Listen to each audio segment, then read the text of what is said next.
He's my friend. He's Matt Mosley, part of the highly successful Doomsday Podcast with Ed Werder. They talk a lot of Dallas Cowboys. That's what they do.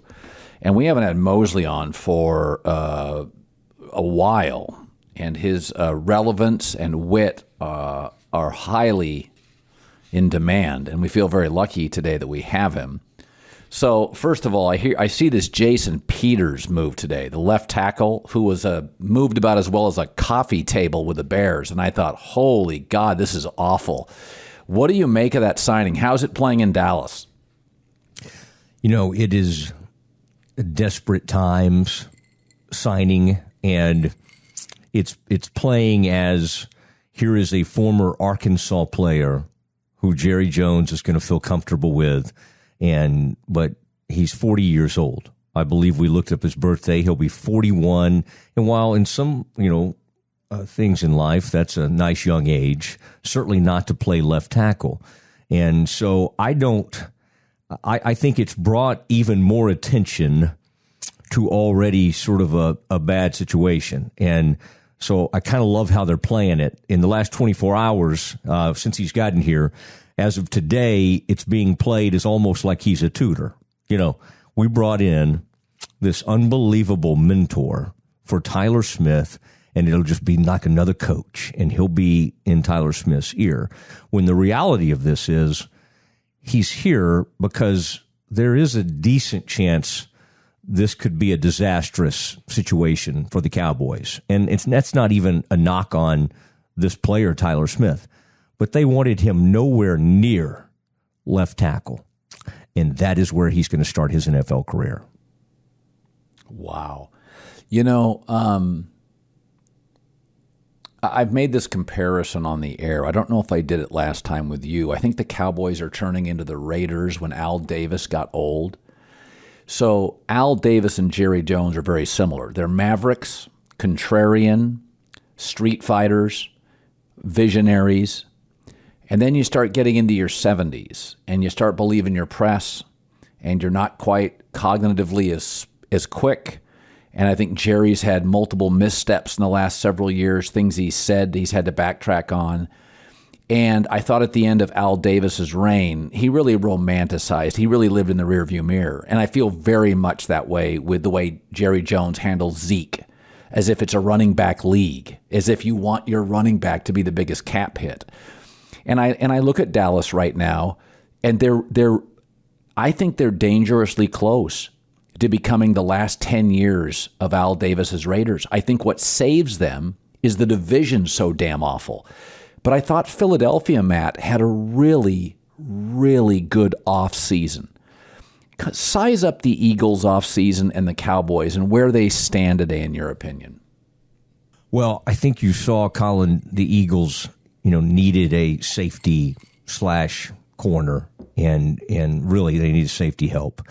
And they went and made a trade. And I think it irritates Cowboys fans that Howie Roseman, who I've gotten to know pretty well over the years, is now being sort of celebrated.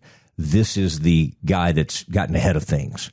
And he's doing these trades and he's solidified the team. And I don't know if this is accurate or even fair, but just based on some of the offseason and then even the buildup to this season, people are now picking the Eagles over the Cowboys. And Jerry has no one else to blame but himself. And you brought up the Zeke thing. Zeke jumped in front of Dak. And then Dak became a man. Most people, when they have a career-altering type injury, don't have a bunch of leverage. You would think the Cowboys might be in the best position. But because of how they handled it and they kept kicking it down the road, they ended up having to pay him enormous money. And so they've just mismanaged this thing so much to where, and what you're saying about Jerry, I think there's some truth to it, although he's still extremely quick. So cognitively, I think he's fine. I think sometimes he's just he just does a bad job at some of this. And he still thinks he can snap into where they were 26, 27 years ago. And as we get farther and farther away from that, it just seems so distant. What the Cowboys are good at doing, and boy, you've seen this, they're still good at landing sometimes like unbelievable star players. This is a place for stars. And like Micah Parsons, they have some individuals, CeeDee Lamb, that kind of blow people away. But over time, think about the depth at wide receiver, the depth on the O-line. And nobody has just tremendous depth across the board. But the Cowboys went from 3 years ago to people making the statement, this might be the best line in the NFL, to just being pretty awful. Like, they're not solid at left guard. They're not solid at center. They're very solid at right guard. They're iffy at right tackle. And now they're really iffy at left tackle because they wanted to start Tyler Smith. His first year at left tackle was supposed to be like the 2024 season. That would have been perfect. Tyron Smith, get him through 2 more seasons and welcome this guy in to play left tackle in 2024. 2022 season, he is your starting left tackle. So Jerry wants to talk him into being great. And so that's where Jerry and Al may have some similarities. And to your point, Jerry worshipped Al. Like, not only were they kind of similar in some ways in Mavericks, but where do you think Jerry, I mean, a lot of that stuff Jerry did, he got from Al. And Al saw this guy in Jerry, like, ooh, that reminds me of myself, and he took him under his wing. So, I mean, your comparison there is right on. Well, listen, the Cowboys can flip the script. They open up with Tampa, and then it's the Bengals. Now, those are really high-powered offenses. I don't know what the Cowboys' offense is. It's a bad O-line. We know that Dak isn't Brady or Burrow. No Cedric Wilson and Amari Cooper. Tell me what I should expect from the offense. Last year, they scored a lot of points. I think the Giants will be better. Philadelphia is absolutely better. No idea what Washington is. But tell me what you think the offense will look like. Well, what they need it to look like, I don't know if it'll look like it. They need to establish the run, and they want to build around that early in the season. So a lot of this, Colin, is going to go back to what they were trying to do and what they did very successfully in 2016. Unfortunately, this is not 2016 version of Zeke. Now, I'll tell you who's fast and really could be a matchup problem for teams is Tony Pollard, if they're able to turn to him. Yeah. But I'll tell you, I even saw a quote today that made me realize sort of the desperation that they have going into the season.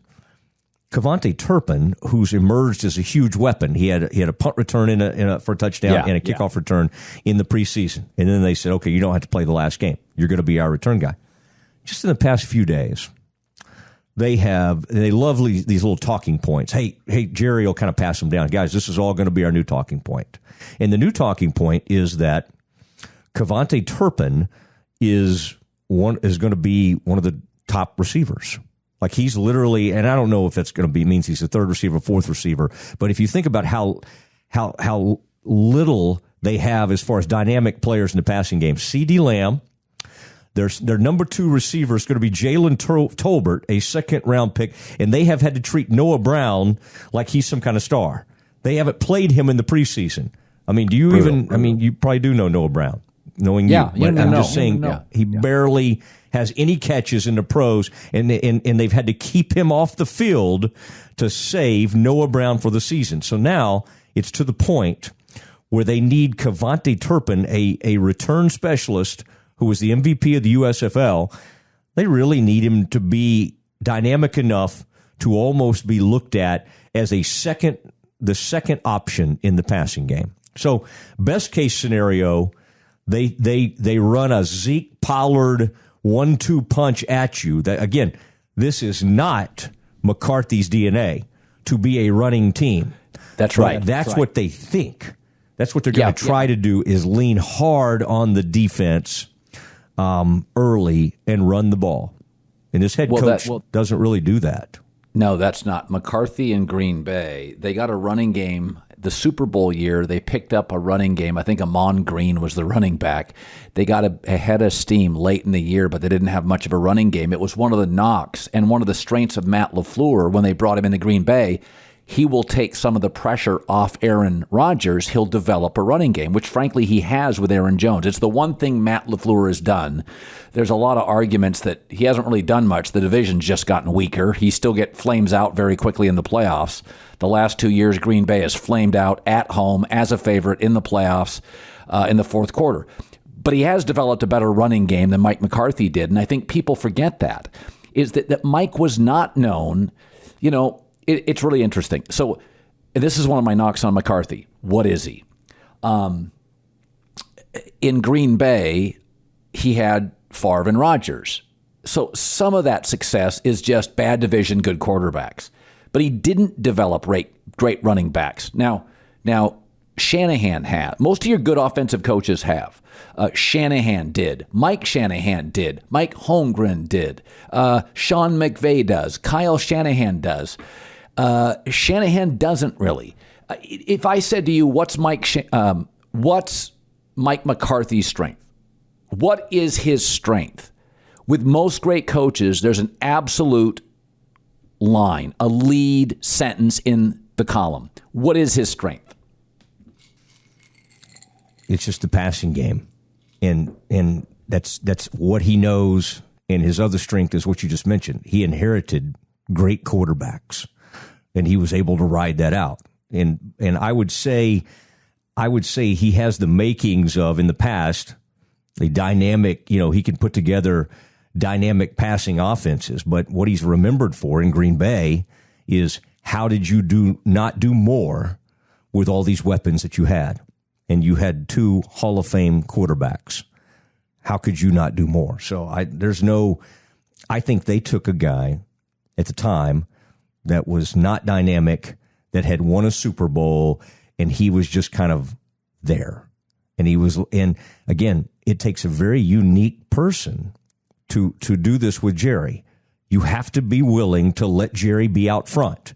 So his most important aspect of who Mike McCarthy is that he doesn't really need the spotlight. Like, that's what works best here. Now, the guy waiting in the wings, Sean Payton, in a lot of people's minds, wants it all. Wants to be out front, wants to make the moves, have enormous input, and that would be really, even as much as Jerry loves him and as close as they are, they both know each other too well. So as much as I like Sean, and I've known him really well over the years, and I don't think Sean, that's where people get the story wrong. He doesn't yearn for this job, and Jerry doesn't yearn for him.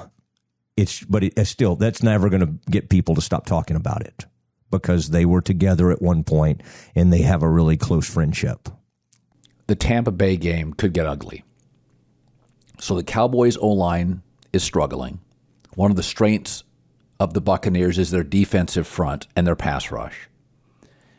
They will bracket CeeDee Lamb, try to take him out of the game, and they'll put enormous pressure on Dak. You can't run on this Buccaneers team. We know that the last 2 years. You can't run on them. You have to throw the ball behind what we both acknowledge right now is a porous offensive line. Let's just say it's not only a loss at home, but it's kind of a lopsided game. It's 30-20, and it never feels that close. What will be the reaction in Dallas? Because I think that's what it's going to look like. Yeah, I think that's what people sadly are kind of expecting. And in fact, I think it can get a lot uglier than 30-20. I do think it's going to be fascinating to see if they try a steady diet of running and go back to what they were. But you're right, Dak's going to have to make plays at some point. The only thing the Cowboys are kind of thinking about is they did have success against Tampa Bay in that game last season and threw for a lot of yardage and looked okay. But this is a different wide receiver group. So I think the people in Dallas, they could turn on this team so quickly. And it's just not, this roster is not constructed to kind of like hold the fort. Like, it could get ugly early. And as you said earlier, the only saving grace is this division. And the Eagles are better.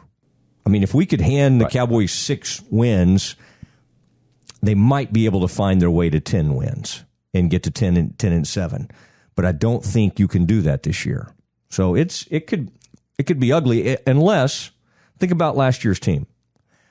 The upside is Dak does look way more nimble. I think he's going to move a lot better. And for whatever reason, and this may all be a bluff, but the confidence in whatever he's saying right now, it's the confidence level is higher than it's ever been with him.